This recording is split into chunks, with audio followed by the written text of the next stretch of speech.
Hello YouTubers, Alaska Prepper here. Ladies and gentlemen, today we are going to do a Prepper Pantry cooking video with Nutrient Survival. I noticed that some of you went over to Nutrient Survival and bought some products to include the triple mac and cheese. And ladies and gentlemen, like I said during the interview that I had with the CEO of Nutrient Survival, Eric, you cannot live off of a can alone. However, you can implement canned food, right? Long-term food storage from Nutrient Survival into your meals in order to get all of these nutrients and vitamins more than any other long-term food storage in the market. As I've stated before, I challenge anyone that can find me another food storage company that provides as many nutrients and vitamins in their foods as Nutrient Survival does. So today what I'm going to do is I'm going to show you how I make my version of chicken Alfredo with Nutrient Survival triple mac cheese. And what we have here is we have half of a medium-sized onion all cut up into small pieces. We're going to use 2 cups of triple mac cheese, which amounts to 2 servings. We're going to use a 12-ounce can of chicken that you get anywhere. I got these at Costco. We're going to use the equivalent of 1 cup of vitamin milk, and as you can see, I already started stirring it up. And we're also going to use some broccoli. You can use as much or as little broccoli as you want. This happens to be the frozen broccoli that I get at Costco's. And for a little bit of color, I thought that I'd add in some green onions out of my grow bag garden. All right. In addition to that, I have a pot that's heating up right now, or a pan that's heating up with about 1.5 to 2 tablespoons of olive oil, but you can use whatever oil you want. Now, ladies and gentlemen, this is such a simple recipe to follow. Not only is it tasty, but wait till you see how it looks. And I'm going to tell you how it tastes in hopes that you will give it a try. Now, ladies and gentlemen, when your oil is nice and hot, the first thing we're going to do is we're going to drop that onion in there. And by all means, if you don't like onions, you don't have to put onions in there. However, even if you don't like onions, give it a try. Because I think that when you caramelize your onions, this is a yellow onions. When you caramelize them and bring them to almost a burn, really, it just brings out the sweetness in the onions. So what we're going to do is we're going to put this on high heat. We're going to cover it with our lid, and we're going to leave it here for a few minutes, and then come and stir it back around every few minutes until it's caramelized. Now that the onions have pretty much caramelized, we're going to take our broccoli, and we're just going to put the whole thing in there. And one thing that I like to do to get my broccoli to steam really quick is just put about 3 or 4 ounces of water in there. Cover it up. Put it on low heat. And in about 10 minutes, that broccoli will be nice and soft, and then we'll be ready to go to the next step. All right, ladies and gentlemen, now that our broccoli is nice and soft, we'll come in here, stir it around, and we will leave the lid off and then make sure that it's all the way on low. Okay, as you can see, the onions are nice and caramelized and everything is looking really good. While this is happening right here, what we're going to do is we're going to go ahead and get our mac and cheese ready. Now this is what our mac and cheese looks like inside the can. Of course it is freeze dried. And we're going to go ahead and put 2 cups of mac and cheese into this bowl right here.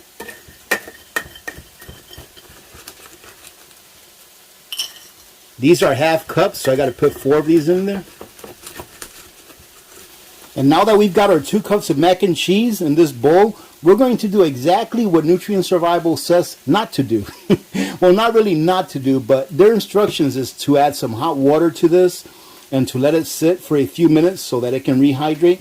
But what we're going to do is we're going to go ahead and we're going to stir up our milk, our cup of milk that we got, our vitamin milk, and we're going to go ahead and pour it right over the mac and cheese. And if there's a couple of little lumps left, which you know the milk dissolved pretty well, but if you see a couple of little lumps left of the milk, of the vitamin milk, it's no big deal, ladies and gentlemen. We're going to go ahead and put that in there. We're going to let it soak. And at the same time, we're going to go ahead and we're going to put our green onions right on top of it. Now let's go back to our broccoli and onions. Now while the mac and cheese is soaking, I went ahead and drained most of the water out of this chicken to get rid of all the excess sodium. There's a very little bit left, but we got rid of most of the salt that came with this chicken, with the exception of whatever salt soaked into the meat itself. We're going to go ahead and put that in there.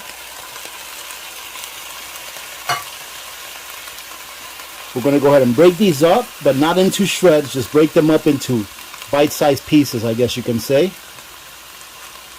And ladies and gentlemen, I'm using 1 can. You can use as much as you want, or you can use your own pressure can chicken if you have it. The reason I'm not using the pressure can chicken is because I am by myself in the house, and I didn't really feel like opening a quart jar of chicken because I don't have any pints. The last time that I opened up a quart jar of chicken breast, or excuse me, turkey breast, I ended up eating turkey for like 4 or 5 days in a row. So I didn't want to fall into that trap again. So now that we put our chicken in there, we're going to go ahead and cover this back up and leave it on low for about 2 or 3 minutes until our mac and cheese is ready to put in here. And after your mac and cheese has been sitting in the milk for about 5 minutes or so, you're just going to take it and pour the whole thing in there. Pour it all in there. Put your heat back up to about medium or so that we can get everything nice and hot, and just stir everything around. Now, take account, ladies and gentlemen. Look at how much food this is making. This is going to be easily 2 servings. And not only is it 2 servings, ladies and gentlemen, but it's full of nutrients. And let me tell you what, spoiler alert, this is going to be very tasty because I've had this before. We're going to go ahead and put this on about medium or so. And we're just going to put our lid on.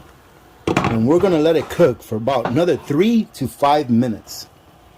Let's see how it's doing. It's been about 2 minutes. Look at that. Let's give it a nice little stir.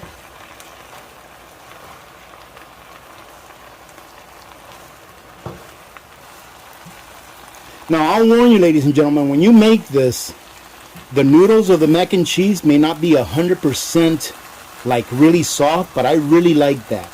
It's almost a little al dente, but it's cooked all the way through because it's freeze-dried. So I really like the texture that it comes out with this way. I like the crunch of the broccoli, and the onions just really make it so. They really make this meal, in my opinion. But that's because I really like onions. So here we are. We're almost done. We'll let it sit there for about another 2 minutes, and then we're going to go ahead and plate it. Now look at that, ladies and gentlemen. How can you go wrong with that? Obviously, I put a few little green onions as garnish on the top, but this looks delicious. Now, don't get me wrong. That triple mac and cheese right out of the can, just adding water to it as the instructions state, it's very good and it stands on its own.